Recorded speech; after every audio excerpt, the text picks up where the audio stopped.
Hello and welcome. If it's your first time, I'm Simon. I'm in my shop. I've had a table lying in my shop for too long. It's been sat out on the factory floor for a few months, and now I moved it into the shop ready to be refinished. And it's been left in the cellar for a few years. It was damp, mouldy, and warped. Well, I've managed to get it straight, and I've been working on it now for about an hour and a half. And these are the chairs. It only comes with 6 chairs, and it's definitely an 8-seater.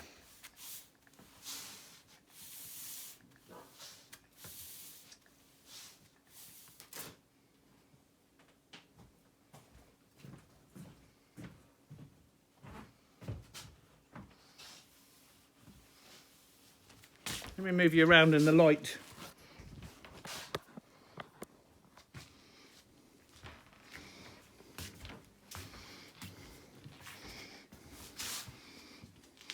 See, it's even the tone a bit more. It will need waxing, several coats. So that's the first layer of wax applied and semi-polished off. I want the wax to dry hard now before I buff it. So that's a completely different table to where we started from 3 hours ago.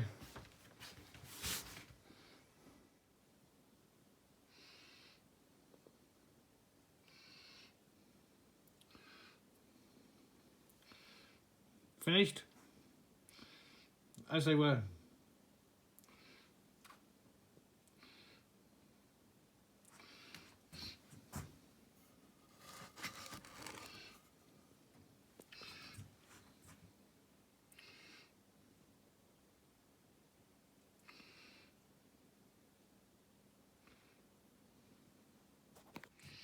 Table legs. I just started on the table legs. Let me turn this off because I noticed in my video yesterday or the day before I was shouting because I had this in my ear. Why do I constantly have my iPod on? Occupies my mind. That's what that does. Right. Especially after the 12 hours I've had. And I don't know what to do about that yet. And I'll explain that while I'm doing this. So these two I've just done. I did these before I thought about recording it. And they got a little bit of damage on them. They're a bit dirty. I just want to give them a light renovation and a bit of a sheen. Nothing too special. But I kind of used the same process. And I've not really deviated from that process because it was a process I learned from a very talented, very skilled man who was a member of my team once, an employee, but employees are employees, and then there's members of your team. Anyway, so occasionally we used to mess around with teak, and it was all hardwoods I worked in before, never softwoods. Softwood was, you know, just didn't need to use it. So, but mahoganies and teaks and stuff like this, he always used the same process, which was a bit different. And he had a theory behind it. So he learnt his craft from his father. So this is old school furniture, making, restoring. Well, more making, they want a lot to restore with his father. But he used to use white spirit, turpentine, balsam turpentine first. And then he would impregnate the oil. And I was watching him one day, I was walking through the factory and he's working away, and I'm like, well, why do you put that on first? Well, I don't know, he said. It's just something I was taught, and he was taught it because he was told it drew the oil further into the timber, into the grain, and gave it a deeper and longer shine, a bit more protection. Okay, so I adopted that, and I've never really deviated from that to see if I'm right. So I'm finishing these with a teak oil. But before I apply the teak oil, I'm applying a brush layer of turpentine.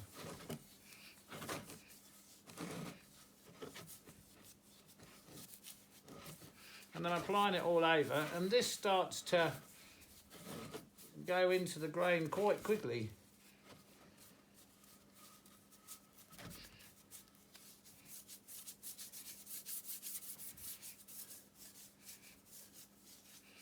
And it goes a long way. And then I'm gonna rag off the surplus before I apply the teak oil. This is quite dry. It's got some damage to it, but I don't want to start overworking this table. I don't. And the shame of that was I was thinking about it. And these are too big, too long to fit onto my lathe. So I was going to have a go at putting them on the lathe and cleaning them, and then waxing them and polishing them, but they won't fit onto the lathe. And probably for the best, really, because I probably would have overworked them, and then once you've got a layer of wax on it, you've got a layer of wax on it.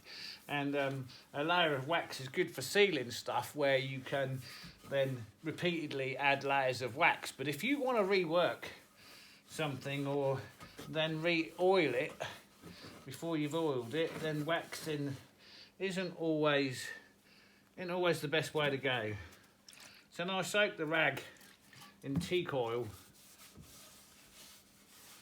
and then work the teak oil in on top of the turpentine, spirits, whatever you've used, and don't rag that off too much with the teak oil. I give it a nice coat, and that will, just like that, soak into that leg, and or be drawn into the leg, however you want to think about it, really.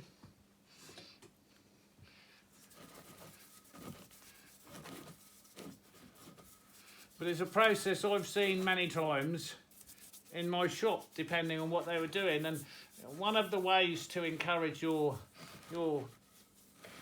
staff, team members, whilst we were always up against deadlines, and you know, you had customers screaming and wondering why they were paying an exceedingly large amount of money, and things not going as quickly as they should. Well, I had the same answer every time. We were handmade. You know, whilst I did develop machinery, CNCs and the like, you was largely into handmade large structures. And in order to keep the guys motivated, personal projects, and I was the world's worst, obviously, personal projects were quite important, or things they were enthusiastic about, or things that they would like.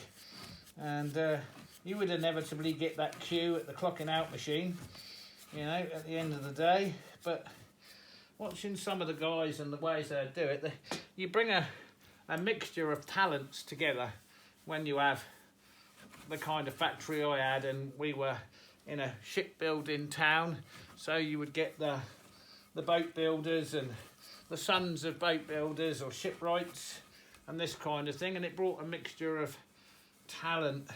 And then if you brought in anybody in outside of that circle, they came in with a whole load of new ideas, cabinet makers and the like. So you saw a lot of different methods and techniques, and some of those methods and techniques would then be developed by the younger ones, and they would mix those techniques and come up with nicer finishes, designs, whatever. And then of course in that mix you had those that were just on another level altogether. So what would that look like if I just teak oiled it? So these two are just fresh, and these two, well, they were only a few minutes ago, and already they've dulled down, the oil's gone in. Let's put a where's the top on this, and be wary of what we're doing with our rag. Now, boiled linseed oil. This has been covered many times by many people. Spontaneous combustion in your shop. Boiled linseed oil. You've got to see it to believe it. And maybe I'll even do it just as an example. But it has been done. If you look it up, you will find it. If you have a rag like this and it had boiled linseed oil and you chucked it in your waste bin, that's your shop done, finished. So boiled linseed oil, once it's been ragged and used and exposed to the air for some reason, it heats up and combusts. Anyway, this doesn't. This is teak oil, but we'll still be cautious of what we do with our finished rag. Right, so that's those. The wax layer on the table, you can see it a bit better now. So that's hardened. So what I've decided to do, because this has got to go up several flights of stairs, unfortunately, and my stairs are huge, wide and big, I'm not going to refinish it until it's on the final level where it's got to go.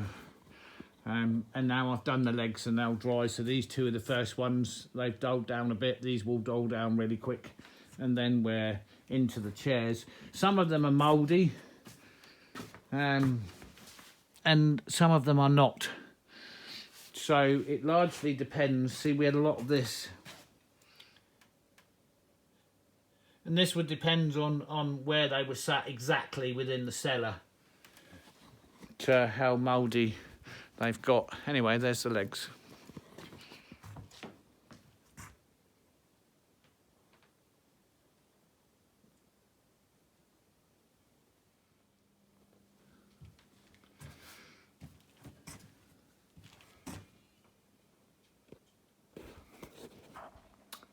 Might have misjudged the craftsman, or might have made a judgment on the craftsmanship too early. No, it did. Made a judgment on the craftsmanship too early. On the table, I'm not going to retract too much of what I said, but these chairs, yeah, they're really nice. So now I've French polished all the chairs, and this is the last one here. It's got to go up. I've got one in repair down there. That's got a crack across the back and down one of the legs, so it's glued and cramped. I've already polished it, but it's got to undergo its gluing process. I'll be able to finish that one tomorrow. So the chairs,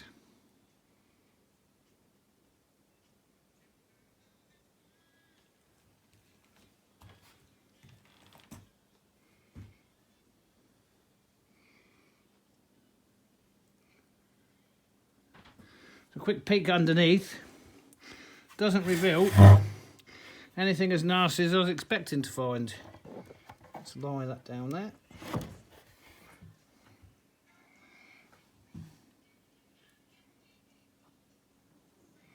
There's no numbers on this. There's some numbers on some of them, but yeah, the legs are way too accurate and too refined not to have been done on a jig, by hand for sure, but on a jig. The craftsmanship in the chairs, yeah, I like it. I do like it. So yeah, not so bad. Definitely early witch judgment on the table. The table, it could have been better, but the chairs, yeah, I don't know. I don't know if they're the same or they're matched, or... Well, there's only 6 of them, and that's an 8-seater table. It is. So there's not enough chairs, but they are really nice quality, and the craftsmanship's good. So I'm finished with these. So that's all the chairs polished. And I've done the legs. They're upstairs. This has got to go up. Then I can start putting it together. And then I'll do a nice little display and show you what I mean.